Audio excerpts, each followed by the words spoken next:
dan bagaimana untuk pekerja-pekerja lapangan yang diupah, yang dikerjakan itu adalah pekerja-pekerja migran dari Jawa, dari pulau-pulau lain. Kenapa? Karena laki-laki lokal itu tukang bikin onar, bikin masalah, susah diatur. Orang lokal yang direkrut jadi pekerja itu adalah perempuan. Argumennya katanya perempuan lebih mudah diatur. Belum tahu saja itu orang sama perempuan. Perempuan itu bisa diatur. Kalau di organisasi. Tapi yang pertama, jadi ada penciptaan mas. Jadi ini orang lokal dianggap cari sumber masalah, yang patuh yang perempuan saja. Jadi untuk yang pekerja laki-laki cari saja pekerja migran. Ini struktur yang baru dengan dari sistem sosial sebelum ada sawit atau belum ada sawit. Di kalangan petani Dayak di luar kampung, Adnan juga nggak tahu, dia kenal dengan semua orang ini. Di kalangan orang Dayak di kampung, kawan saudara saya di sana itu, mereka tahu perbedaan itu ada, tapi mereka punya cara yang nyaman untuk mengakomodasi perbedaan.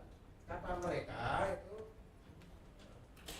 Jawa tukang cangkul, Dayak tukang pikul, Cina tukang pungut. Jadi ada spesialisasi sosial. Nah, Melayu tukang dabur, Melayunya tukang ngobrol katanya. Ini bukan ecehan, bukan pembedaan rasis, tapi menerima kehadiran orang dengan spesialisasi masing-masing. Buktinya ya ini. Ini yang yang pakai jam tangan di depan itu orang Jawa keturunan Puli yang dulu kerja di yang migrasi tahun 1920. Kemudian di belakangnya yang ini adalah orang Jawa migrasi agak belakangan dari Bumiayu, dari Tegal tahun 60-an mungkin setelah geger komunis dan sebagainya. Yang lainnya orang Dayak, ini ada satu yang pernah masuk bui gara-gara nembak mati orang, dikira kepiau, dikira orang hutan, bahwa ditembak ternyata, aduh kenapa kau tembak aku, masuk bui lah dia. Mereka punya cara yang nyaman bagaimana menyelesaikan perbedaan, tapi di perkebunan perbedaan ini dijadikan mekanisme untuk produksi. Kenapa palm oil di dunia internasional seluruh negara ini menggunakan minyak sawit? Kenapa pakai minyak sawit yang murah? Ceritanya saya tidak tahu. Dia menyaksikan program televisi di Italia, di Prancis, ada eksperimen sosial, ibu-ibu disuruh belanja ke supermarket, beli barang yang pakai minyak sawit dan yang tidak pakai minyak sawit, jenis yang sama. Dan ketika dia beli barang yang tidak mengandung minyak sawit, dia mengeluarkan uang 3 kali lipat lebih banyak, twice more expensive, 2 kali lipat lebih mahal. Jadi bahkan bagi pasar dunia pun sawit itu ya nyaman. Indonesia memasok 50% dari pasar kebutuhan pasar dunia sawit, 65% dari ekspor Indonesia dijual ke India untuk minyak goreng. Ada perubahan kemarin ketika ada geger Ukraina, orang Rusia berantem sama orang Ukraina, pasokan gas dan minyak bumi di Eropa berkurang, minyak sawit Indonesia dibeli harganya jadi mahal pasar Eropa, diangkut semuanya ke pasar Eropa. Akibatnya minyak sawit produk kepentingan domestik Indonesia habis. Emak-emak protes karena harga minyak goreng naik luar biasa. Jadi ini komoditi melayani dunia, program dunia seperti itu dan menimbulkan pendudukan di Indonesia. Saya akan berhenti di sini karena giliran Tania. Oke, saya akan berhenti di sini dan sekarang ini yang tadi sudah dibahas. Sekarang waktunya saya kembalikan ke Lia untuk Mbak Laksmi dan Mas Pujo. Komentar sebentar untuk gambar sampul ini. Saya kira waktu Gunawan melihat foto ini dia pasti tersenyum karena dia tidak bergabung dengan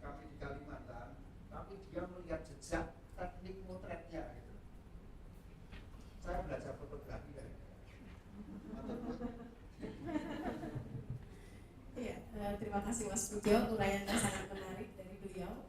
Jadi teman-teman bisa membayangkan bagaimana hidup bersama raksasa ini di hutan ya, kebun kelapa sawit di wilayah Kalimantan. Berikutnya adalah sesi pembahasan kepada Mbak Laksmi dan Mas Gunawan. Mbak Laksmi ini teman-teman juga semua sudah tahu ya, Dr. Laksmi Savitri. Beliau saat ini aktif di VIAN Indonesia, NGO yang fokus dalam melakukan advokasi pada isu pangan dan hak pangan dan gizi. Iya, Mbak. Dan Mas Gunawan adalah salah satu staf pengajar di Departemen Sosiologi dan Antropologi di Universitas Negeri Semarang. Monggo pada beliau berdua persilakan. Mbak Laksmi dulu apa Mas Gunawan? Monggo. Baik, selamat siang saudara-saudara sekalian. Pada kesempatan ini sebetulnya satu kesempatan yang luar biasa bagi saya ya, diundang oleh teman-teman di NPB untuk membahas buku ini. Ketika ditawari sebenarnya saya takut kualat juga gitu ya, karena harus membahas karya dua orang antropolog yang luar biasa gitu. Tapi akhirnya saya beranikan diri lah, ngomong semua tak ngomongnya apa kira-kira begitu. Atau sebetulnya bukan membedah, tapi saya semacam membaca puisi aja ya kira-kira nanti ya. Baik, jadi saya mencoba memberi kerangka judul dalam apa yang akan saya sampaikan itu menjadi kisah pilu petani sawit di antara raksasa yang berpesta. Perlu saya sampaikan di awal bahwasanya saya bukanlah orang yang paham betul dengan kehidupan orang-orang di perkebunan. Pengetahuan dan pengalaman saya tentang perkebunan ya hanya sebatas sambil lalu saja gitu. Kalau Mas Pujo itu sering ngeceknya ya kayak kijeng cewok gitu katanya. Jadi hewan capung itu kalau habis kawin itu biasanya dia cari air bersih, kemudian dia membersihkan diri. Pergi lagi terbang, jadi kayak capung yang sedang cebok. Jadi pengalaman saya tentang perkebunan juga tidak terlalu mendalam. Nah, sebagai orang yang sering mencuri dengar ya, dengan apa yang dilakukan Mas Pujo ketika di Kalimantan itu ngapain aja sih gitu ya, tentunya terbitnya buku ini kemudian menjadi jawaban atas berbagai rasa penasaran gitu. Jadi sebetulnya apa sih? Karena di banyak kesempatan ketika ketemu ngobrol gitu kan muncul hanya cerita-cerita kecil saja. Jadi begitu buku ini terbit gitu ya, tentu saja kemudian menjadi sesuatu, oh ternyata ini toh yang ditemukan di Kalimantan itu gitu. Sehingga memberikan gambaran yang lebih utuh. Dan terbitnya buku ini pun saya ketahui juga dari lini masa medsos yang berseliweran gitu ya, dengan apa namanya foto cover yang sangat provokatif dan juga judul yang provokatif gitu ya, sehingga kemudian ketika saya dapat bukunya dengan antusias untuk segera membacanya. Nah, dengan pengetahuan dan pengalaman saya tentang perkebunan yang terbatas, maka kemudian saya mencoba berefleksi melalui pembacaan saya terhadap buku berjudul Hidup Bersama Raksasa ini. Membuka di lembaran-lembaran awal dalam pengantar buku ini bisa kita temukan adanya pergulatan kedua penulis terhadap pengalaman-pengalaman hidupnya dengan subjek yang sedang dikajinya. Salah satu penulisnya Pujo, orang dari yang kecil dan besar di perkebunan, bahkan sampai tua mengabdi juga di perkebunan. Dulu sebagai rakyat perkebunan, sekarang jadi profesornya ilmu tentang perkebunan. Tania juga demikian ya, dengan pengalaman hidup dalam keseharian di dalam bersinggungan dengan perkebunan itu. Nah, saya tidak akan menguraikan rinci apa isi buku ini. Jadi, yang ingin tahu secara rinci nanti beli kemudian dibaca ya. Depan tadi sudah disampaikan. Jadi karena apa? Kalau akan menguraikan secara rinci, saya pikir teman-teman semua bisa membaca sendiri begitu. Karena buku ini sudah sangat disajikan dengan sangat detail, dengan argumentasi yang sistematis, kemudian narasi etnografis yang kemudian juga sangat kental begitu ya. Nah,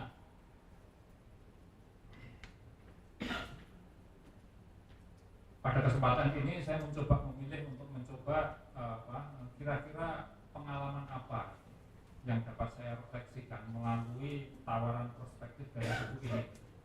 Jadi mohon maaf, mungkin akan dinilai egois.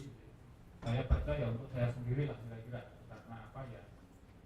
Saya yang baca ya saya sendiri kemudian yang akan mengambil manfaatnya dari membaca. Makanya saya mencoba sekedar berbagi saja terhadap apa yang sudah pengalaman dapat saya membaca. Nah, ketika membaca buku ini kemudian ingatan saya mundur jauh sebelum saya kenal antropologi. Saya tinggal dekat dengan pabrik gula milik PT PN 9 ya, Gudang Binangun ya, jadi Klaten itu. Pada waktu-waktu tertentu, sawah-sawah di sekitar desa saya itu disewa oleh pabrik tersebut. Dibagi-bagi menjadi blok-blok perkebunan tebu, kemudian petani mengerjakan tanahnya sendiri dari tahap penanaman, penyiapan lahan, penanaman, perawatan, bahkan hingga panen itu semua dikerjakan petani. Di lahannya sendiri yang sudah disewa oleh PT PN 9. Modal kerjanya berasal dari kredit yang diberikan oleh pabrik melalui kelompok tani tebu yang dibentuk atas penunjukan pemerintah desa dan pabrik. Pada akhir masa panen kemudian hasil gula yang diperoleh petani itu dihitung nilainya berapa, kemudian digunakan untuk mengembalikan kredit yang sudah diterima para petani. Sisanya menjadi keuntungan yang didapat petani yang diterimakan dalam bentuk uang atau gula. Atau kamu gulanya dapat 10 ton, kamu tebunya kemarin 10 ton, gulanya kamu dapat sekian kuintal. Kemudian nanti dihitung selisihnya itu kemudian menjadi keuntungan petani. Umur tebu yang panjang serta kerusakan tanah setelah ditanami tebu itu tidak sebanding dengan hasil yang diterima. Menurut kalkulasi petani sebetulnya semacam itu. Apalagi jika dibandingkan dengan hasil ketika ditanami jagung dan atau kacang, jauh hasilnya. Tetapi para petani tidak bisa menolak. Karena apa? Ya karena itu sudah ketetapan pemerintah. Pada tahun ini blok tanah di sini harus ditanami tebu, kira-kira semacam itu. Singkat cerita. Nah, pada satu masa musim tanam kemudian seorang ketua kelompok tani itu saya ingat pernah bercerita dengan saya bahwa penghasilan petani dari menanam tebu yang hanya sedikit itu bukan dikarenakan produktivitasnya yang rendah, tetapi karena kebocoran dalam penyaluran kredit ya, cerita tersebut. Karena apa? Karena harus kiak-kiuk itu dalam bahasa Indonesianya apa ya? Orang kemudian harus kiak-kiuk mengalirkan uangnya gitu ya, sehingga itu yang kemudian merugikan petani. Selain itu juga ada arena yang samar-samar dalam menentukan hasil panennya.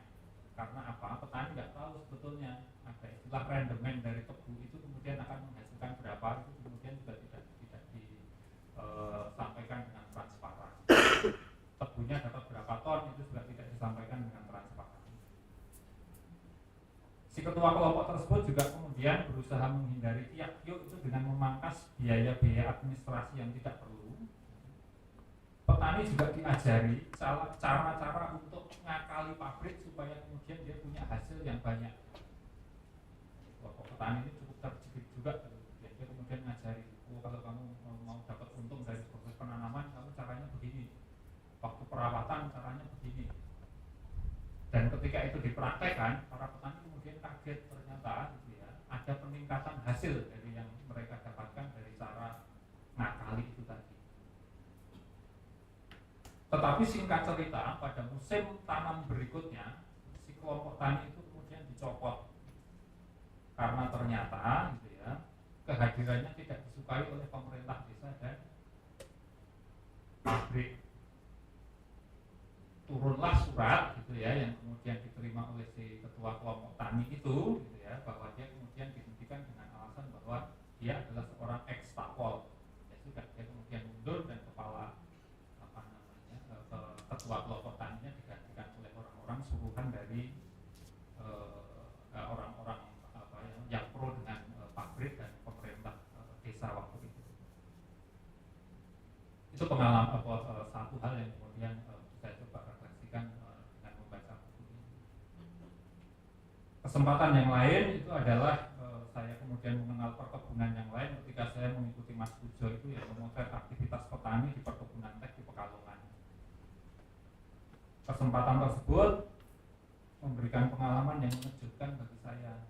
Ternyata di balik indahnya landscape perkebunan gitu ya, dalam bayangan saya hidup di perkebunan teh itu kan luar biasa gitu ya, landscape-nya luar biasa, ada kabut yang kadang muncul, perempuan pakai saping gendong keranjang pakai teh pagi-pagi, itu kan secara visual luar biasa ya. Itu terkenang-kenang dalam bayangan saya, tetapi ketika kemudian saya mengikuti Mas Pujo ya, saya kemudian takjub gitu ketika sampai bulan di dalam perkebunan atau di perkebunan teh itu. Karena apa? Karena ternyata ya di dalamnya penuh dengan kisah tragedi dan parodi lah kira-kiranya terhadap apa yang terjadi pada orang-orang yang hidup di dalam perkebunan itu. Seketika itu kemudian bayangan akan kemakmuran pemetik teh yang berhasil dikonstruksikan ke dalam imajinasi melalui tampilan gambar-gambar indah gitu ya, dalam berbagai iklan di media cetak yang berseliweran ya, itu kemudian menjadi runtuh dalam bayangan saya. Dulu kan banyak iklan ya, iklan teh Sariwangi kalau tidak salah itu kan luar biasa sekali, menyenangkan sekali secara visual yang kemudian mengganggu saya. Yang kedua, kasus yang ketiga adalah pengalaman yang lebih intensif berkaitan dengan penelitian saya tentang program produksi energi alternatif biodiesel dari minyak jarak. Pada tahun 80-an hingga 90-an itu ada program pemerintah di eranya SBY itu untuk memproduksi energi alternatif biodiesel gitu ya, yang sumbernya adalah dari biji jarak pagar. Program itu persis sama sebetulnya seperti yang disebutkan dalam buku ini ya, Hidup Bersama Raksasa ini, bahwa ada tridharmanya di sana. Tujuannya apa? Tujuannya adalah untuk mengatasi persoalan energi, ada kerusakan lingkungan, dan kemudian mengurangi kemiskinan. Kira-kira tridharma perkebunannya itu masuk juga di sana. Pemerintah kemudian mencanangkan penanaman jarak pagar dengan sistem perkebunan pada lahan-lahan milik rakyat. Salah satu lokasinya adalah di Gunung Kidul. Ketika saya riset di sana, ternyata program dengan anggaran triliunan rupiah itu dengan cepat menguap begitu saja. Bahkan nyaris sempat tidak sempat ada wujudnya. Kebunnya itu seperti apa? Bibit yang diberikan kepada petani hanya sebagian kecil yang ditanam, karena sebagian lainnya dibuang ke dasar jurang batas lahan pertanian mereka. Mereka juga kemudian dapat lahan insentif, dapat uang insentif ya. Para petaninya dapat insentif. Uang-uang yang harusnya diterima petani untuk penanaman perawatan itu akhirnya juga disunat di sana sini ya, sehingga untuk alasan administratif itu sehingga banyak uapnya juga. Adapun uang yang sampai di tangan petani itu habis untuk menambah kebutuhan hidup. Bahkan ada juga yang ludes habis di meja judi. Namun bagi petani yang setiti ya, yang kemudian bisa mengelola uang itu ya, uangnya digunakan untuk membeli anakan sapi, bukan untuk mengolah kebun itu.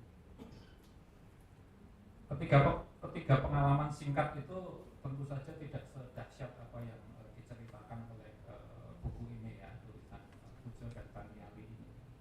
Namun perspektif ekonomi politik dan teknologi politik itu ternyata juga berlangsung juga di dalam relasi yang tampaknya remeh-temeh. Ada orang nanam tebu, ada petani yang kemudian pemetik teh, kemudian ada pagar.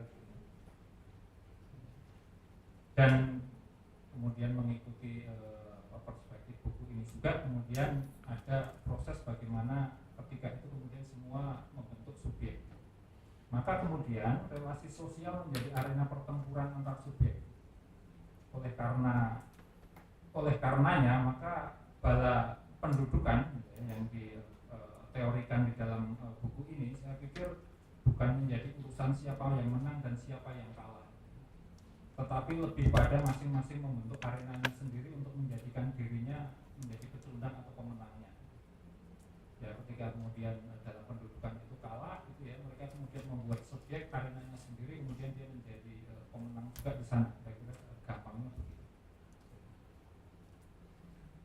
Nah, analogi perkebunan sebagai raksasa saya pikir sangat tepat untuk menggambarkan tentang watak perkebunan yang tamak dan serakah itu.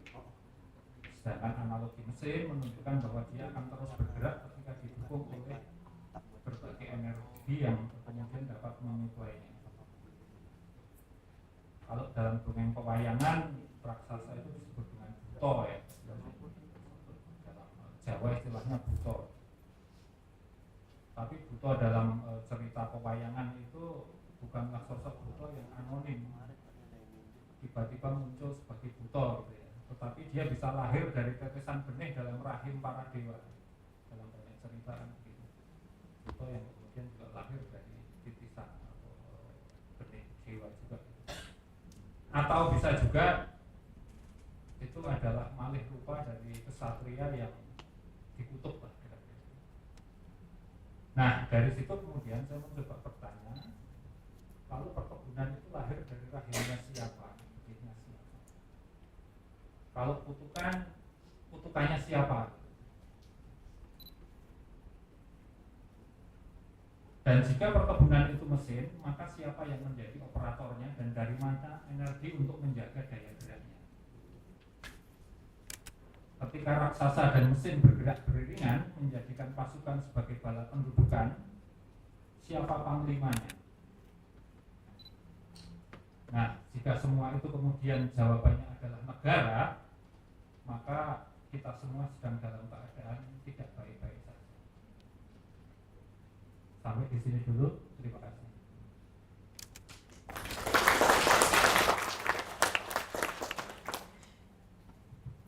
Terima kasih Mas Gunawan. Monggo pada Mbak Laksmi, silakan.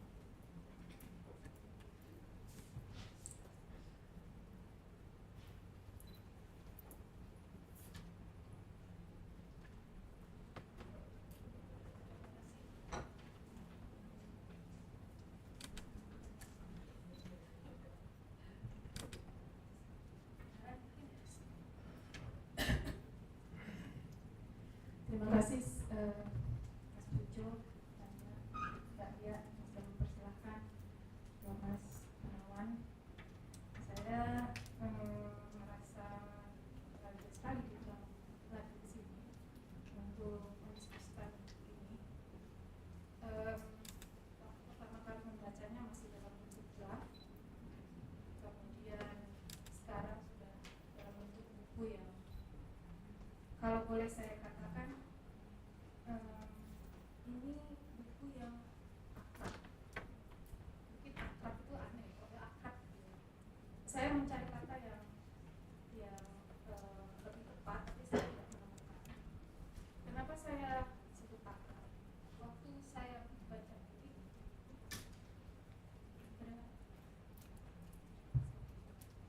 ketika saya baca buku ini, pertama yang saya baca bagian depan dan bagian belakang. Dari bagian depan dan bagian belakang itu saya merasa ini buku yang bukan buku biasa-biasa saja, bukan buku standar antropologi lah kira-kira ya. Kenapa begitu? Dan kenapa saya katakan akrab? Karena buku ini memulai cerita dari bagaimana buku ini bisa menjadi sesuatu yang melekat pada jati diri penulisnya. Saya kira keterbukaan seperti itu atau mungkin saya kurang membaca ya,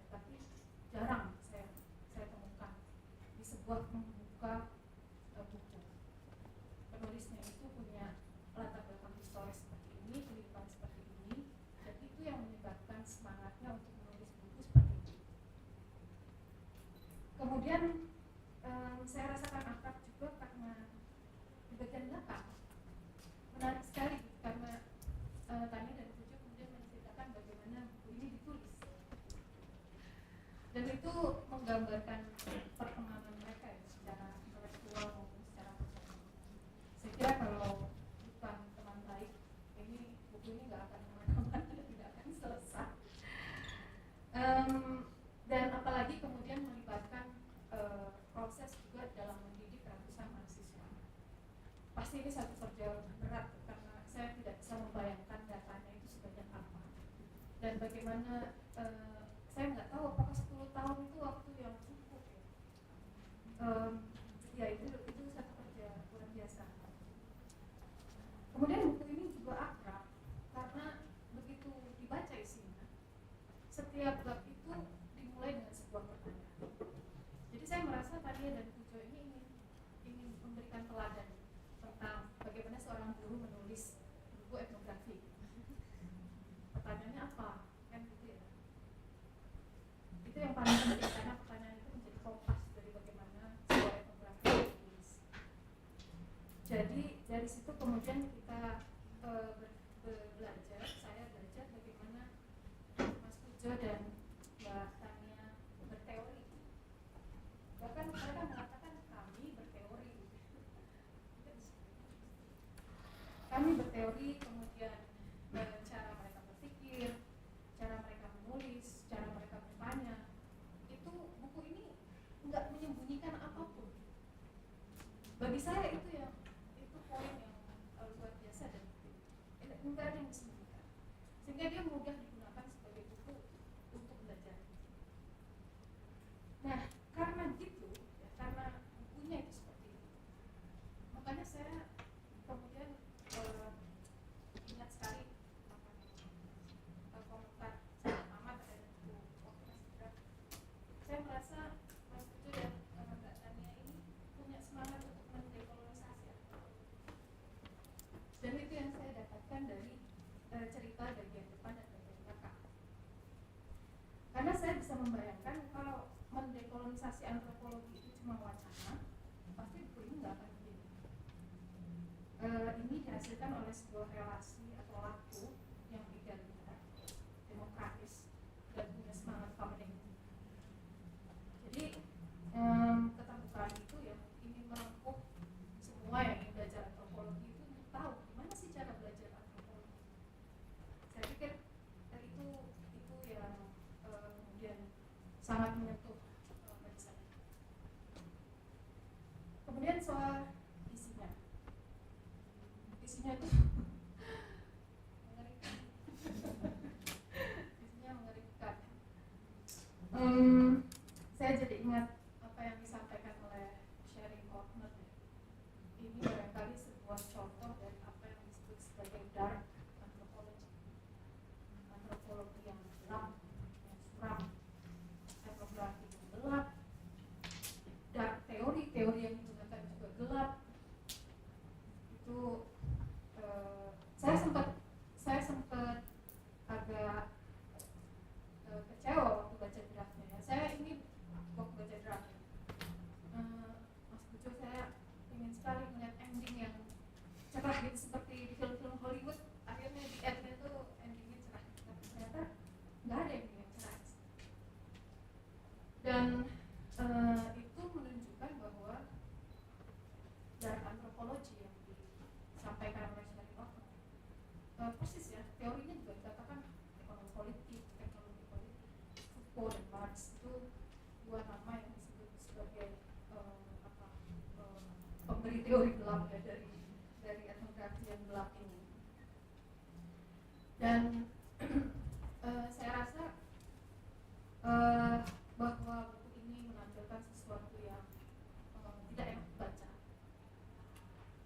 Yang saya kemudian sadari adalah ini bukan sesuatu yang jauh, bukan sesuatu yang sekedar teks, tapi ini adalah satu representasi dari realitas yang harus kita terima, bahwa di Indonesia itu ya ada yang kayak gini, bahwa kemudian Tania dan Pujo memilihnya untuk membacanya secara gelap karena realitas yang dilihat itu memang gelap. Dan saya rasa realitas yang gelap itu nggak usah dihindari, justru harus diakui bahwa Indonesia ini menghasilkan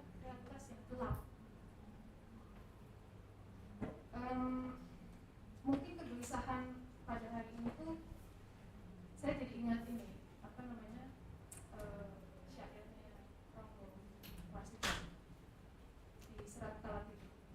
Saya nggak bisa bahasa Jawa, tapi syair itu mengatakan bahwa zaman kolonial itu zaman edan. Yang tidak bisa ngedan itu enggak bahagia. Jadi mungkin ya, kalau Om Bowarsito bilang itu di abad 19 tahun 1852, kita belum banyak beranjak dari abad itu rupanya. Hanya mungkin wajahnya saja yang berubah-ubah, tapi keedanannya itu ya gimana? Ya mungkin lebih ngeri ya, lebih edan. Ini apa ya? Waktu saya jadi ingat kalau Pujo bilang Madness and Civilization bukunya, ini jangan-jangan ini masa di mana civilization is madness. Bagaimana tidak? Saya memahaminya mungkin hampir mirip seperti yang saya temukan di buku. Ada 3 kondisi yang dihasilkan dari sini. Ada kondisi predatoris, ada kondisi opportunis, dan ada kondisi survivor, penyintas. Jadi ketika orang itu harus mencuri sebagai cara untuk hidup, akhirnya way of life itu adalah way of survival pada akhirnya. Dan itu kemudian membawa saya juga kepada satu kegelisahan. Apa antropologi ini harus selesai pada titik itu ya? Tugasnya menceritakan satu realitas gelap yang tidak mau dilirik oleh orang lain sebagai sebuah cultural critic. Saya kembali lagi ke tulisannya Michelle Ortman.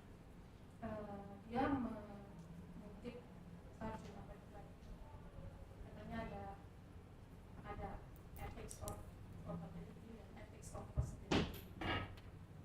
Jadi kalau kita menyampaikan sesuatu yang problem atau masalah, pada saat itulah antropolog itu sedang berlaku ethics of probability.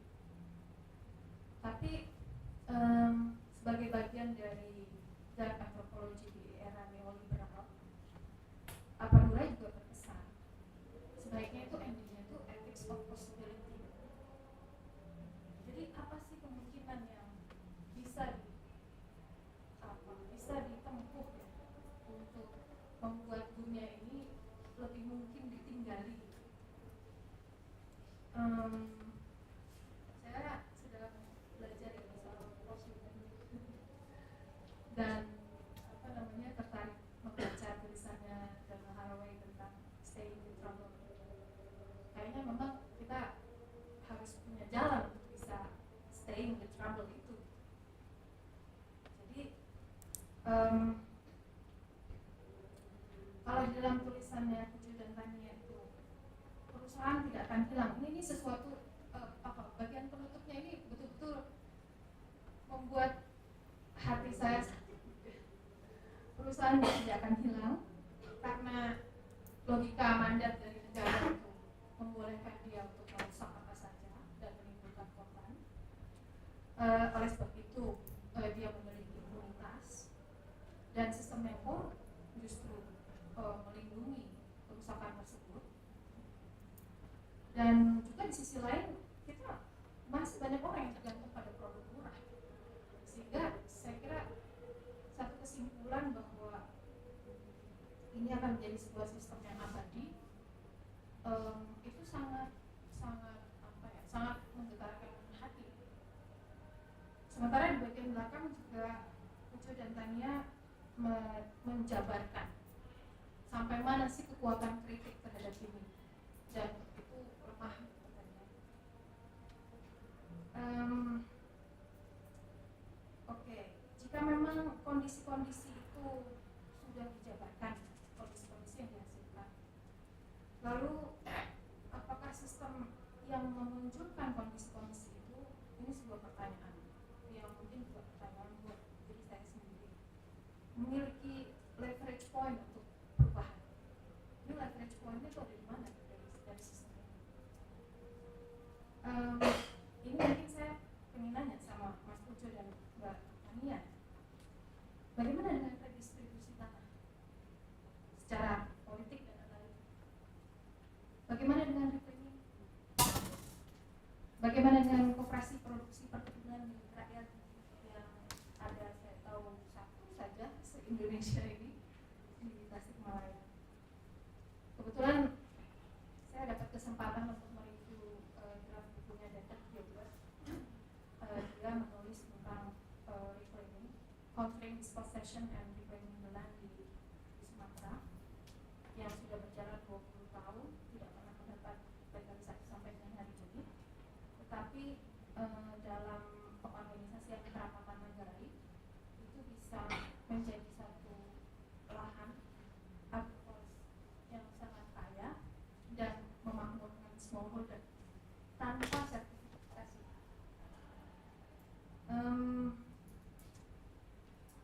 Pertanyaannya kemudian yang terakhir, kalau setiap gagasan dari possibilities itu dalam rangka, kalau kata Gramsci kan pessimism of the intellectual and optimism of the will. Dalam rangka optimism of the will ini, setiap gagasan of possibilities itu kan butuh dorongan politik dan analitik, termasuk dari buku Anda. Apa yang ditawarkan?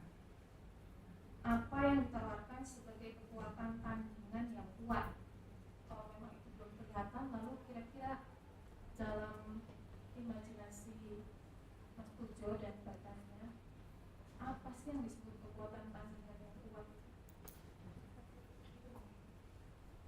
Terima kasih.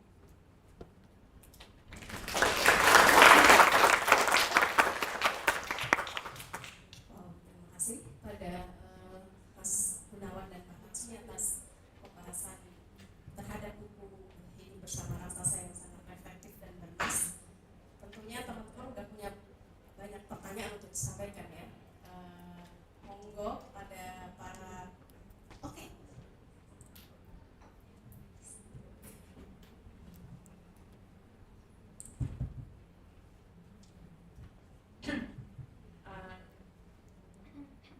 Apologies, I'm going to speak in English after my jet lag and my Indonesian are not quite permitting me to answer in Indonesian today, but I hope you will understand. I just want to answer a few points which were raised, especially by Laksmi in your question of what are the possibilities here. So one of our strategies in writing the book was to somehow puncture the self-evidence of the productivity, the efficiency, the rationality of the plantation form. So you asked, if it's a machine, whose machine is it? And we argue that this plantation format is one which people who see it, and you describe the tea plantation, people assume this must be very efficient, very scientific, very productive, very rational, very organized, and surely productive and good for everyone, right? This is the self-image, the self-presentation that we get from the plantations themselves. They are a performance of modernity, productivity, efficiency, and certainly the industry promoters repeat this narrative that everything here is productive, efficient, modern, and so on. So we wanted to puncture this narrative by showing what actually happens inside a plantation and in a plantation zone. So to give some examples, one of the rationales for the plantation form is that it brings jobs and development. Right? So we ask, okay, what kind of jobs? What's the quality of jobs? Who gets these jobs? And if you think about all the people who lost their land, they lost their jobs actually, right? Because they no longer have a place to farm. So if you count the jobs generated and the jobs lost, is it actually producing jobs or maybe losing them? it's supposed to bring development, but what kind of development? What is the quality of this development? One example, infrastructure. The corporations argue that they bring roads and they bring infrastructure to rural areas. But what we found is that the corporations are building infrastructure for their own purpose, for production roads, transport to the mill, not really for the purpose of village development. And we found in our own research area that many of the villages still have no road because all the roads go to the mill, right? They don't connect to villagers. They're not really for villages.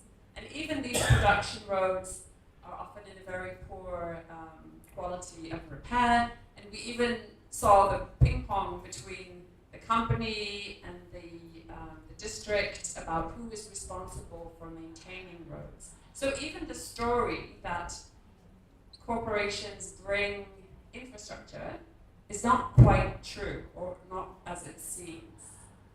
Then there's the question of taxes, right? We assume that this must be very good, bringing money to the government to use for important purposes like development, things which are necessary. But what we found is that in the district of Sangao, which is a plantation-intensive district for 40 years, plantation started there with the PTBN in 1980. So in this district, the money that they receive from the plantations is only from the PVB, and it only amounts to 2.3% of the district revenue. So even in a plantation-intensive district, the amount of money which goes to the district, which they can use for useful things like infrastructure and roads and schools and all of the things which really would be good for rural development, the amount of money they get is tiny. Only 2.3% of Sangao's budget. And this is in an oil palm intensive zone where almost all the land is covered with plantations. So even if you give up all your land in the name of development, you still have no money to actually build anything or do anything for the population. So through this and other, even another example, innovation. So we imagine that a big corporation, a plantation corporation, will have very modern and productive methods. This is part of its performance of modernity, efficiency, productivity. But what you find, to give one example, is the technology for harvesting is a very long stick, a man holding a very long stick with a knife on the end. It's extremely basic technology. It has been the same technology for 100 years, and it's the same technology used by the smallholders. So nothing very special, no innovation, no special productivity or efficiency is actually happening in the plantation. And what we found is that the smallholders can produce more oil palm per hectare than the plantations. Why? Because they do not waste their fertilizer, nothing is stolen. They have only a small land, they manage it carefully. And they are also much more efficient because they don't have to pay for guards and secretaries and accountants and overseers, like all of those people who must be paid by a plantation. A farmer doesn't need all of that, right? Just their own supervision of their own land. Maybe they'll hire a harvester. But it's actually, small-scale farmers are more efficient per unit of land, and certainly in terms of money, per dollar, per rupiah, they can produce much cheaper. So this finding that smallholders can do this, they can do it more productively and more efficiently, is of course not unique to oil palm. Historically, rubber, for example, started as a plantation crop, and after less than a decade, Indonesian smallholders were growing most of the rubber, and now they grow more than 80% of the rubber. So small-scale farmers are almost always more efficient than plantations for these reasons. So one of our goals was to interrupt the narrative which says, of course we need plantations because that's modern and efficient and productive. We're saying, actually it isn't any of those things. If you really look carefully, it's not doing those things. It's doing something else. It's occupying enormous areas of land, but not in a way which is very efficient or productive. And which is actually, because of its monopoly of land, if you see the map that Pujo showed with all of that red color, all of that land which is occupied by plantations is no longer available for farmers to use it themselves, whether to grow oil palm or other things. Right? Basically, you've taken 1/3 of Indonesia's farmland away from farmers and put it in the hands of corporations. So these two possibilities, the farmer, trust the farmers, work with the farmers, help them, give them the right infrastructure, the right inputs kind of approach, and the corporate plantation approach are really in conflict. So you have to choose one path or the other. And so one of the possibilities that we are arguing for very strongly is trust the farmers. Indonesian farmers are very enterprising and very hardworking and very capable, and also very interested in growing oil palm because it's very lucrative. What the farmers say is if you have 6 hectares of oil palm, you can send your children to the university. They say 2 hectares feeds the farm, pays for the farm inputs. 2 hectares feeds the family, your family's costs. And 2 hectares is your investment fund to pay for education of your children or maybe buy extra land for the next generation. So with 6 hectares, for them this is a huge benefit. Ordinary farmers can send their children to the university. They think it's a fantastic crop. There's nothing intrinsically wrong with oil palm. What we're arguing is that the problem is with the corporate occupation, monopoly over vast areas of land, which really takes away the possibility from farmers to do this themselves on their own terms, make their own decision about what crops they want to grow. Maybe it's oil palm, maybe it's something else, maybe more flexible, maybe more diverse. But all of these possibilities are eliminated if you give all the land to corporations.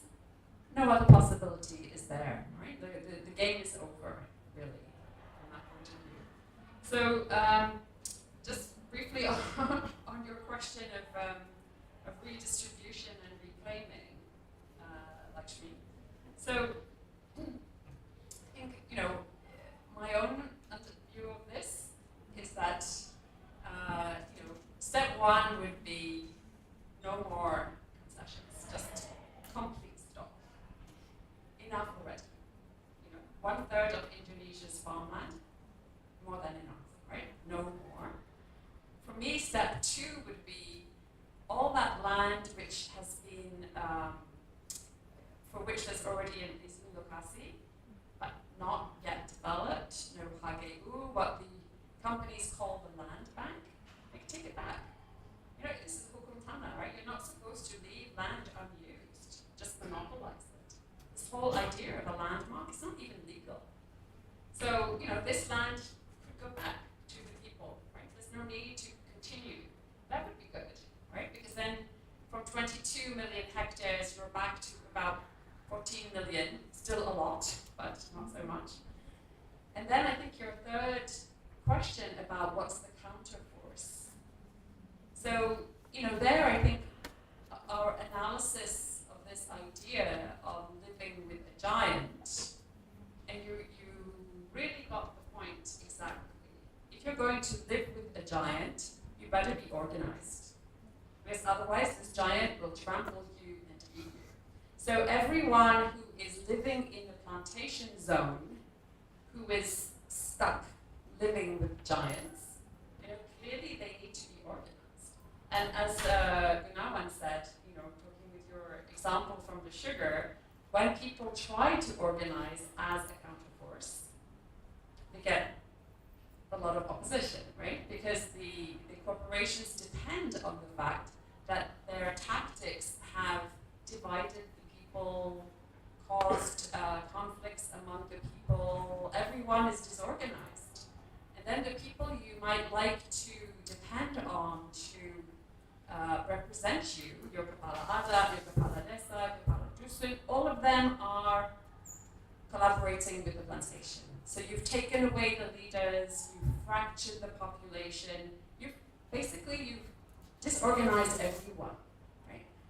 And so that has changed, right? If one's thinking about a counterforce, you have to think, okay, here we are now, like it or not, we are stuck, the giant is here. Maybe we could organize so that the giant's concession is not renewed. That would be one shift, right? It's hard to take it back, but renewal should not be automatic. It should have some kind of a social license. Are the people happy with the development they have experienced for 30 years, or do they feel that there should be no renewal because this company promised all kinds of benefit, has delivered very little, and so we don't accept renewal? But this kind of thing requires people to be organized, and at the moment that's not really happening, right? Because the companies, and I think it has to do with being an occupied population. It's very hard to organize if you are occupied. And so that, I think, is the possibility, the challenge. None of it is easy. So,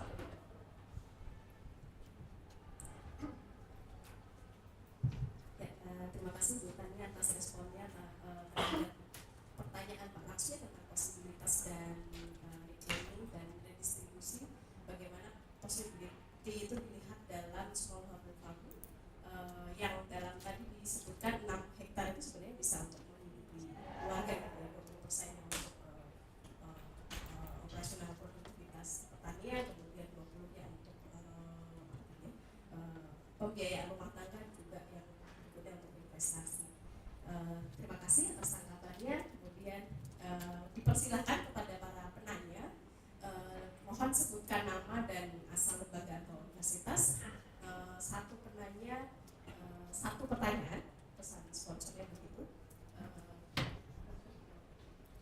Ya, satu penanya, satu pertanyaan. You can deliver your question in bahasa Indonesia or in English. Dan dipersilakan nanti satu penanya satu ditanggapi gitu ya, satu persatu. Monggo kepada penanya di sayap mana dulu atau di tengah? Ya, silakan Mas.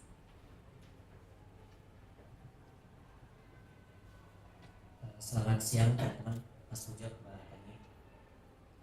Tadi kan Mbak Laksmi bilang bahwasanya antropologi ini harus menyentuh determinated ethics of possibilities, sebuah dunia lain yang mungkin. Ngomongin masalah korporasi monokultur, saya jadi ingat Kuba. Sebelum revolusi Kuba 1959, setahu saya mereka juga tercengkram korporasi monokultur tebu ya. Nah, kalau mungkin Mas Pujo sama Mbak Tania bisa cerita itu bagaimana mereka kemudian pasca revolusi Kuba menyelesaikan PR-nya ini untuk menuntaskan masalah monokultur tebu ini di Kuba. Apakah berhasil atau tidak? Mungkin bisa cerita, barangkali bisa jadi refleksi. Terima kasih. Oke, quick ya. Mohon ampun kalau untuk urusan Kuba kami angkat tangan. This is beyond our reach. So let's get back to Indonesia and Pembahas for the small. Oke. Tapi lain waktu saya jagain PR, lain waktu saya carikan jawaban. Mohon bersabar ya Mas. Jawabannya lain waktu. Ya, silakan berikutnya. Penanya. Ya. Sebentar Mas.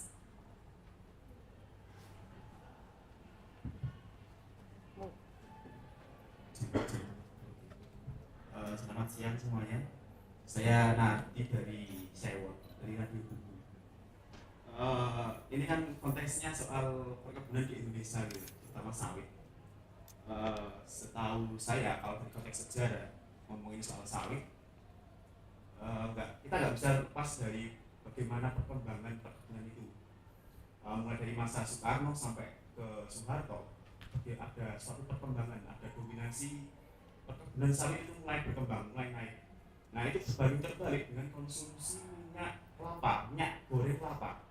Jadi ketika pada masa Soekarno ada sekitar 80% lebih konsumsi minyak goreng di Indonesia itu cenderung memakai dari bahan minyak kelapa. Kemudian ketika masa Soeharto mulai berkuasa, kecenderungan konsumsi minyak goreng kita mengarah ke sawit. Nah, di situ ada sebuah pergeseran konsumsi gitu. Saya kurang begitu tahu bagaimana atau politik global barangkali mempengaruhi. Soalnya tadi di situ bagaimana ketika adanya minyak atau produk dari yang berbahan dasar sawit itu cenderung murah, terutama di Prancis. Ada iklan gitu kan. Nah, sebenarnya mengapa atau ada relasi apa dengan kapitalisme global antara perkebunan sawit kayak gitu? Karena ini udah sangat mendunia sekali. Isunya global, nggak cuma ini, nggak cuma lokal ya.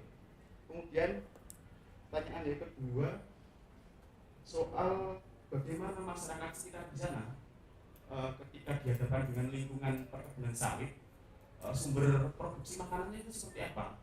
Ketika tadi disebutkan juga soal relasi antara para penguasa lokal atau dalam konteks misalkan lurah kalau di desa, camat di kecamatan itu sudah punya relasi tersendiri dengan para perkebunan atau dengan para korporat perusahaan sawit. Ketika ada relasi situ, kemudian para petani kan secara langsung peran mereka diinginkan. Kemudian yang terakhir soal mungkin barangkali belum disinggung soal anak-anak. Nah, saya penasaran mungkin Pak Pujo ini bisa menjelaskan bagaimana sih kehidupan anak-anak di sana, terutama yang katanya tadi yang disebutkan kebun sawit ini sampai masuk ke dapur mereka gitu. Itu ngeri sekali itu bagi saya. Saya dari Jawa Timur, saya nggak merasakan secara langsung bagaimana tumbuh dan berkembang seperti orang-orang di sana gitu kan. Oke, ini terkait buku saya kira menarik soal judulnya, sangat menggoda untuk dibaca. Temanya sangat oke lah. Bagaimana hidup bersama raksasa itu sangat bagi saya menggoda untuk dibaca. Mungkin itu saja. Terima kasih. Mungkin langsung ya karena waktu terbatas ya. Baik, jadi untuk yang pertama terima kasih atas godaannya efektif dan dengan tertarik untuk membeli dan membaca. Kalau seperti komentar kawan saya, saya punya koleksi kopi dari Indonesia, masa aja kopi kok dikoleksi, kopi ya diminum, kalau nggak diminum kasihan petaninya. Buku ya dibeli, kalau nggak dibeli ya kasihan penulisnya sama bukunya. Jadi jangan dibajak gitu ya, dibeli. Jadi ini menghargai ekonomi. Kemudian perkara tentang minyak kelapa, konsumsi minyak kelapa dan minyak sawit. Saya menemukan data di Pembahas, jadi memang ada perubahan dari kelapa, kopra ke sawit itu ada, dan memang ada kebijakan pemerintah yang mencoba menekan kopra dengan pemajakan yang tinggi pada awal Orde Baru. Rupanya ini untuk memberi jalan bagi masuknya korporasi di produksi minyak. Jadi kenapa kelapa kopra tidak diarahkan untuk korporasi? Karena kopra ini sudah dikuasai oleh petani kecil di Indonesia Timur. Kemudian untuk membuka kesempatan ya sawit, dan sawit itu jauh lebih produktif dari kelapa untuk menghasilkan minyak. Ini yang paling produktif sehingga harga jualnya, harga minyak sawit dengan minyak kelapa itu lebih murah minyak kelapa. Kalau tidak percaya, lebih murah minyak sawit dibanding minyak kelapa. Itulah sebabnya konsumsi minyak goreng di kalangan petani Indonesia sekarang meningkat. Komplain dari kawan-kawan saya petani di Betung Priyono adalah semenjak ada minyak goreng murah, sekarang petani di Betung itu punya mengidap penyakit orang kota, darah tinggi dan kolesterol tinggi, karena semuanya serba digoreng karena sawit yang murah. Sementara dulu pada zaman kelapa, minyak kelapa yang mahal itu ya direbus saja, dibakar saja dapat bakar, rebus, panggang, tapi nggak digoreng. Sekarang semuanya serba digoreng. Sedikit-sedikit orang itu sakit obesitas, asam urat, kolesterol, jantungan, mati mendadak, dan dengan semuanya serba digoreng. Hubungannya dengan perkara ini. Kemudian tentang perkara konsumsi di kalangan para petani sendiri, Tania punya cerita yang menarik. Di studi member, bagaimana ini sayurnya kaitannya yang disuguhkan satu mie instan. Ya.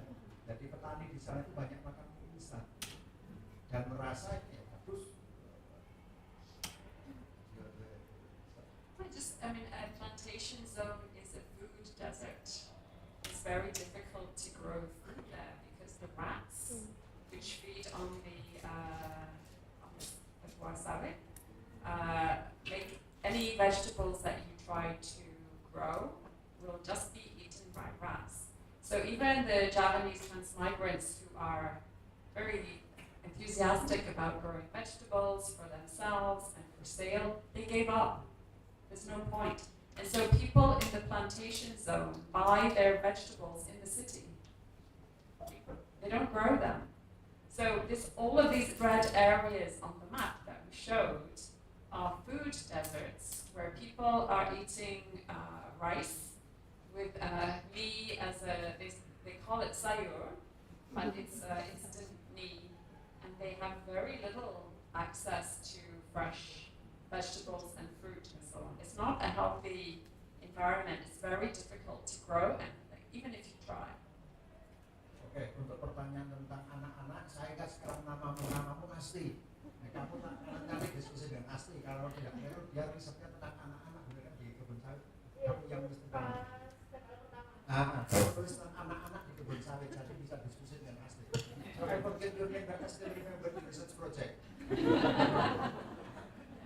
So, one finding that we had about children is that parents are in a panic. Like those who have sawit up to their kitchen door, they said they have panic attacks trying to think about what is the future for their children with no land and very little education, no money to pay for education, and what is their future?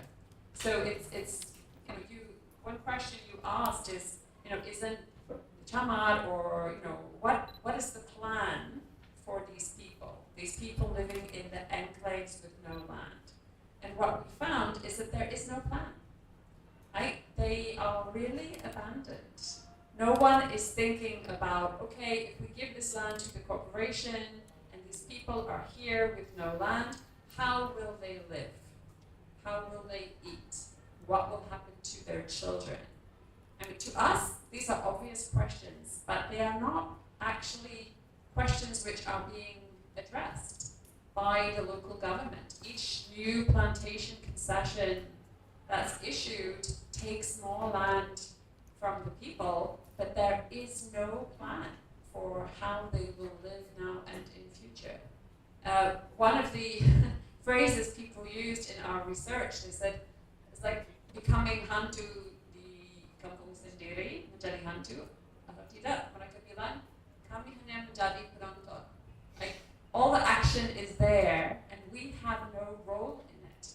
We can just watch while other people grow rich, and their children go to school, and wonderful things happen to them, but for us there is nothing. We are just the audience. It's quite refreshing. Ya, terima kasih responnya. Pada penanya berikutnya dipersilakan. Ya, Pak Laksono dan kami ikut. Terima kasih atas kesempatannya. Saya belum membaca bukunya, mengikuti diskusi ini dengan sangat senang. Jangan selain Mbak Laksmi tadi betul-betul membuat saya kembali ke Jawa. Dalam pengertian begini, juga dari Gunawan tadi ya. Judulnya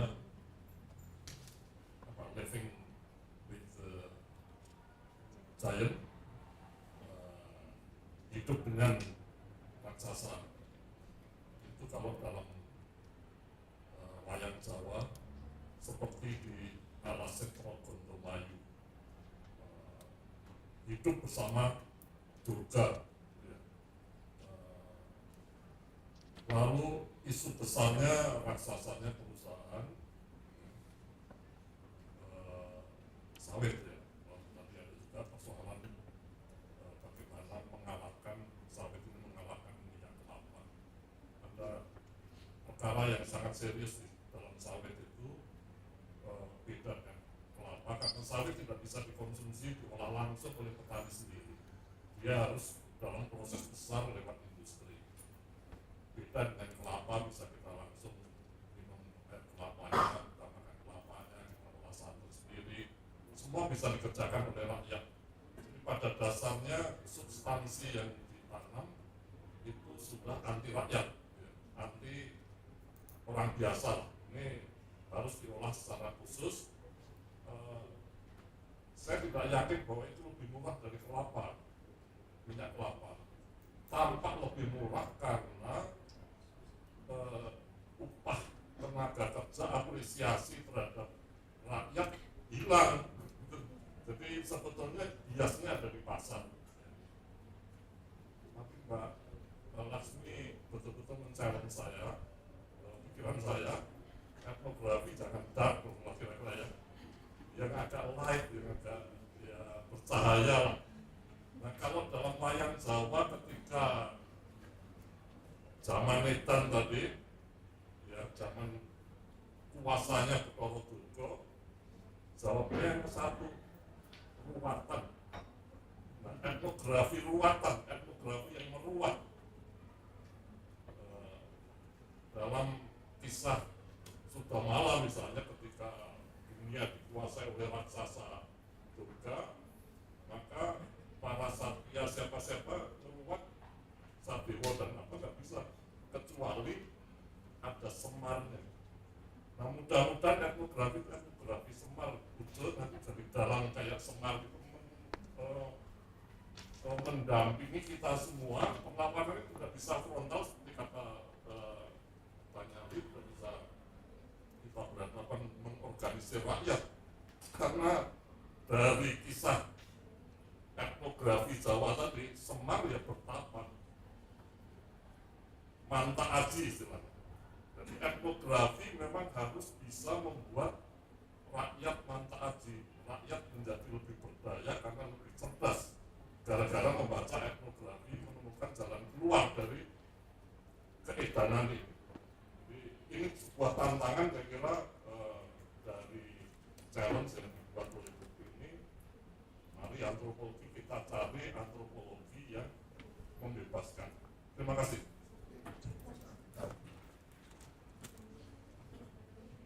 Terima kasih Laksmi. Berikutnya Oke, next akan kamu. sebelah sini. Oh maaf. I just want to make one point here, Yes, please. like somehow about why palm oil is so cheap. And I think you are completely right that the reason is the massive subsidy which is given to the corporations with almost free land and almost free labor supplied by the transmigration program, and almost free capital, because the corporations can use their HGU as the guarantee at the bank for credit. So subsidized land, subsidized labor, subsidized credit produces cheap oil. One thing we found in our research is that the smallholders pay their workers twice as much. Like they actually pay real money for labor, and if they want to expand their farms, they pay real money for land. It's very expensive to buy. So smallholders are operating in the real non-subsidized economy, while corporations are operating in a completely engineered and subsidized economy, which does not respond to real prices. And that is definitely one reason why the oil is so cheap. And this oil is being exported around the world. It's really the product of the Indonesian people's,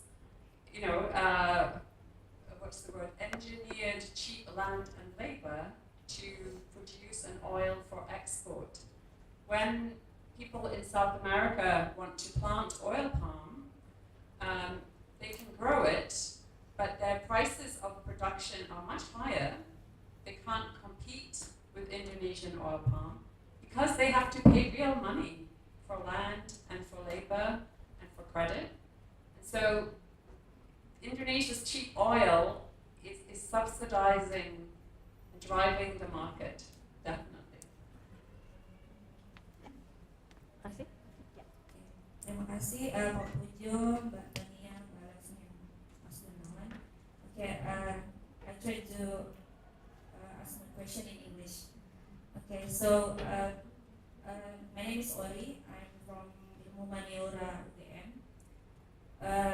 This is a really interesting topic about the palm oil plantation, and I'm thinking that this is actually very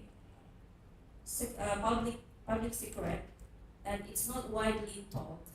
Sometimes we heard the news about something happened or quarrel or clash happening in the palm oil plantation. Sometimes we heard it in the news, but then it quickly fade away, changed by other news. I'm quite interested to know about the technical process in writing in this book, especially the initial process, like compiling the data and doing interviews with the workers. Because this is, I think this is a sensitive issue, sensitive topic, and it is correlated and linked with the works of authority. So my question is, does it have any problem? Because this is good. I believe that this is going to be launched and then it will be read publicly. And because, of course, this book is also talks about the role of the authority. So how do you manage to, what I can say is, you seem like to walk in a slippery slope. So because I believe that probably the authority will also read about this book, and what do you think about that? Will you have some problem about this issue? And then also about the process of making this book. How do you manage to gain trust with the plantation worker? How do you initiate the interview, the plan? How do you pitch the idea so the workers want to so the workers are able to share their stories to you? Okay, terima kasih. Thank you. Okay, I hope the government official will read this book. The problem with us, the problem for us anthropology is that the government official do not read our work. That's the problem. They produce a lot of studies, but they don't work. They don't read. So I really hope that is a blessing for us if they read this book. If they feel merasa terganggu, that's good. Kalau mereka merasa insulted, ya silahkan bicara, nanti kita jawab baik-baik saja. Tapi riset ini halal. Riset ini halal. Kami dapat dengan izin ada. Kalau minta izin ke pemerintah diizinkan, kami minta izin ke perusahaan negara diizinkan datang ke sana. Waktu kami datang ke perusahaan swasta tidak diizinkan, makanya kami tidak masuk ke perusahaan swastanya. Tapi petani-petani di sekitar perusahaan itu tidak diadministrasi perusahaan. Jadi kami bisa datang di sana. Bagaimana caranya bisa ngomong dengan petani yang baik? Jadi antropologi. Kalau jenengan masuknya ke jurusan sastra, salah lagi. Kalau barang soto, pasti jadi. Dan dia yang ngajari saya.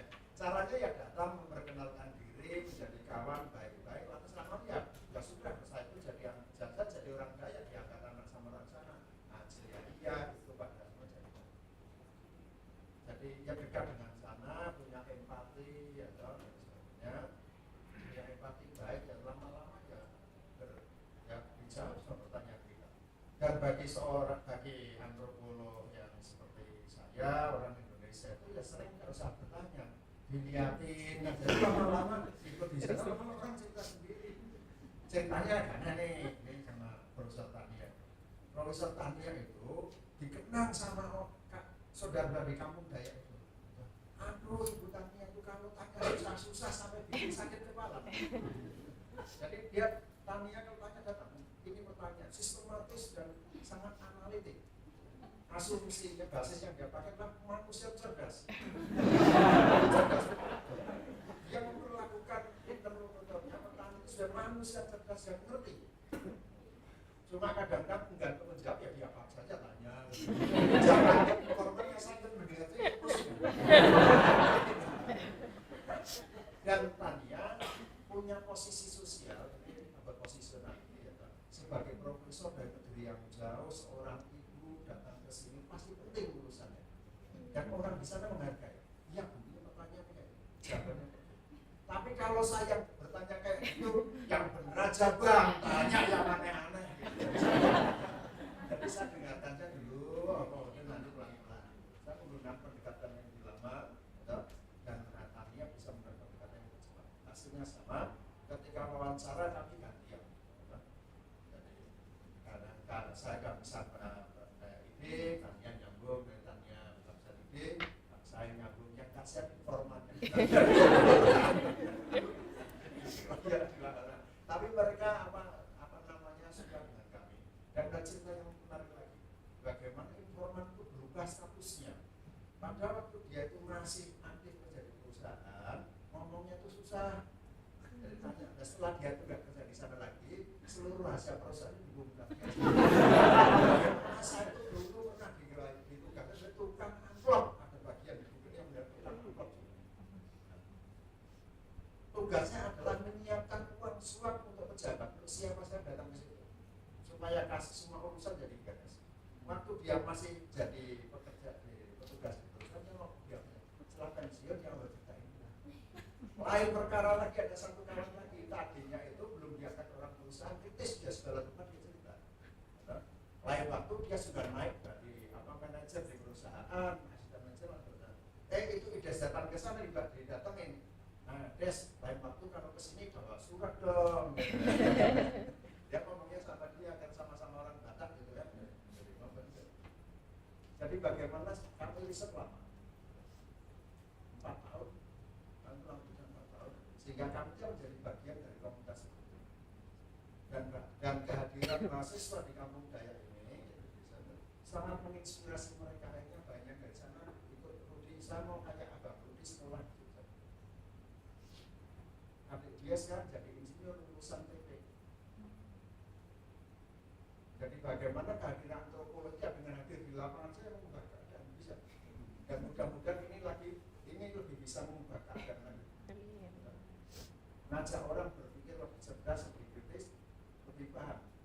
Ada sesuatu yang agak beres nih dengan kehidupan kita. Dan saya kira itu kontribusi antropologi untuk menyadarkan, membangun kisah.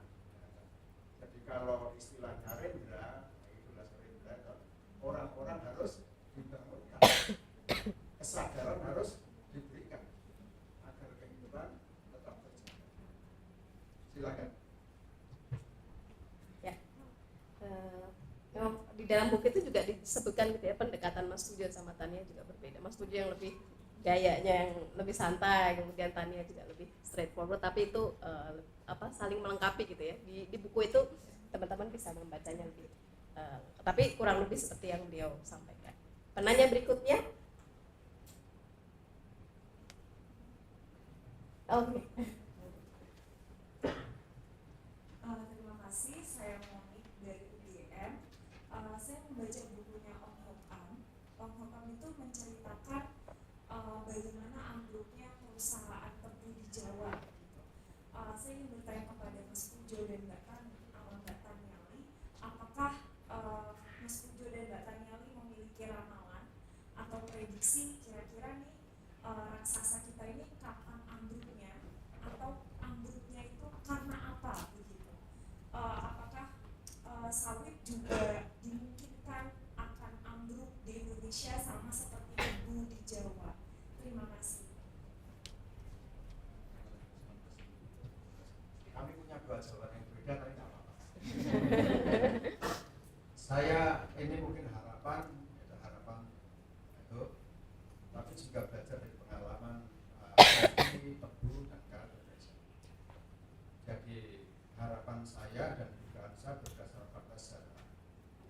dominasi perkebunan besar di sawit ini sudah akan berakhir sooner or later, digantikan oleh pertanian skala kecil, smallholder. Dulu kopi di Jawa itu pernah didominasi oleh perkebunan, tapi dalam waktu 30 tahun petani kecil menang. Tahun 1930 produksi kopi di Indonesia itu sebagian besar mayoritas produksi petani kecil. Karet juga kayak gitu, dan saya kira sawit ini pelan-pelan akan kayak gitu, tapi mungkin ceritanya agak beda. Karena sekarang ini keuntungan di sawit itu masih tebal, masih tinggi, ya. Semangat pemilik kapital untuk invest di situ masih terus kuat. Kalau ada perusahaan yang owner itu langsung datang perusahaan lain kasih injeksi jalan lagi terus. Jadi telur angsa ini masih menelurkan banyak emas, jadi banyak yang masih mau pelihara gaya hidup. Tapi nanti kalau angsa ini telur emasnya udah kecil-kecil sebesar telur emprit, itu ya mungkin ya sudah akan diserahkan ke petani kecil, mungkin seperti itu. Kekuatan apa yang bisa melemahkan perusahaan besar ini? Yang pertama, perusahaan itu tidak efisien. Ya. Perusahaan perkebunan tidak efisien, banyak pencurian di dalamnya. Ini institusi yang menurut saya memelihara dan melestarikan pencurian. Dan kenapa bisa hidup itu yang satu hal yang ajaib sebenarnya, orang yang ambruk-ambruk. Tapi dari waktu ke waktu selalu ada berita perusahaan yang bangkrut. Perusahaan yang saya pelajari ini nyaris bangkrut. Dan semuanya gara-gara korupsi, gara-gara dicuri siang malam oleh orang dalam maupun orang luar. Terus. Sementara petani kecil tidak menghadapi persoalan. Yang kedua, ada perlawanan karena begini. Pendudukan perkebunan di tanah rakyat ini kan menimbulkan satu rasa, ya. Jadi ini bukan semata-mata urusan ekonomi, ini rasa afek. Diduduki, ditindas, ditipu, diperlakukan sebagai orang bodoh kan ya megah orang itu. Nggak mau merasa orang itu kan kamu ini dibodohin, gitu. Jadi menimbulkan perlawanan. Jadi kalau kamu dibodohin, melawannya ya dengan cara membodohin, gitu kan. Misalnya nih, petani setempat kan merasa dibodohin sama perusahaan, dia gantian bodoh perusahaan yang dikirim ke perusahaan nanti sawit yang muda-muda, sawit yang dicampur tanah, dan seterusnya. Akibatnya perusahaan ini jalannya perusahaan ini penuh gangguan terus diguncang terus. Ya pertama ya kuat, kan lama-lama saya kira ya ambrol. Seperti dulu zaman demo melawan Orde Baru Golkar di Pekalongan, mau jatuh sesuatu, bagaimana tiang listrik itu dicabut oleh orang.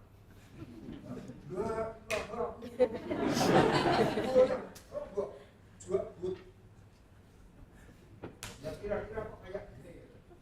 Yang kalau ngeramal itu yang tidak berdasarkan fakta sejarah dan pola yang tidak ada, itu peristiwa seperti itu bisa terulang lagi.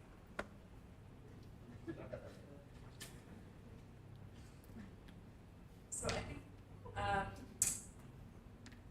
yes, the difference between us on this point is the problem of the HGU, because the experience in Java and Kalimantan and elsewhere is that once the HGU is issued, even if the company is bankrupt, and even if the people reclaim the land, after some time, the HGU will be renewed or issued to another company. So it's very difficult for this land to go back to the people. So we have an example, many examples in Java, where they attempt reclaiming, maybe they reclaim for 50 years. And then a new company will come saying, we have a HGU. So once the land has been taken from the people and made into a HGU, it's actually quite difficult to reclaim it permanently. Maybe you can occupy it for a while and then it goes back. So we have an example in our own research, because the PTPN was originally a colonial era rubber plantation. And this rubber plantation was held by different companies, including a military company in the 1950s. And then it was bankrupt several times, and each time a new company arrived to continue the rubber. And then when the rubber era was finished, a new company came for the oil palm.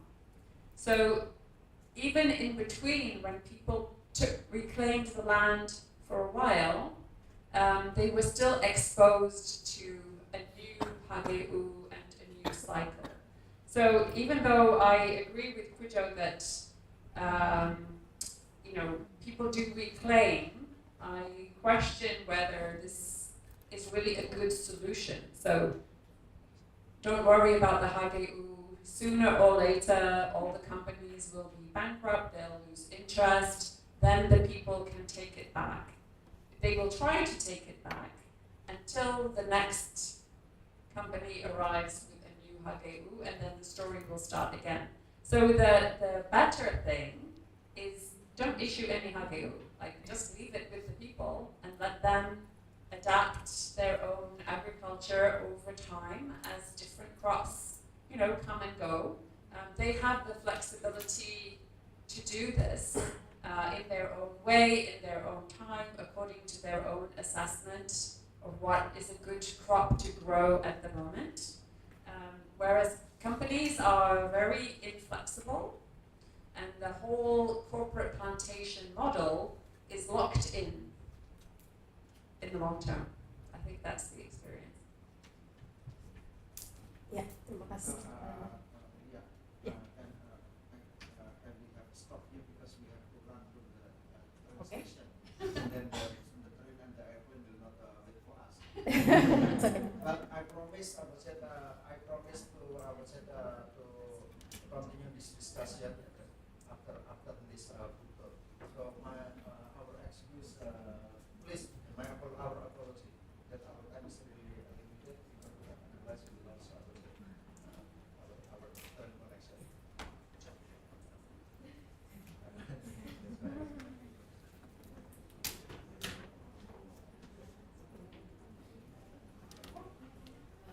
Disimpan pertanyaannya untuk disampaikan diskusi berikutnya. Kita berharap ada diskusi menarik berikutnya. Mas Pujo juga bisa kita temui di Departemen Antropologi. Dan demikian diskusi buku Hidup Bersama Raksasa pada siang dan sore hari ini. Terima kasih atas kehadirannya. Dari saya mohon maaf jika ada kesalahan. Kita beri aplaus yang luar biasa untuk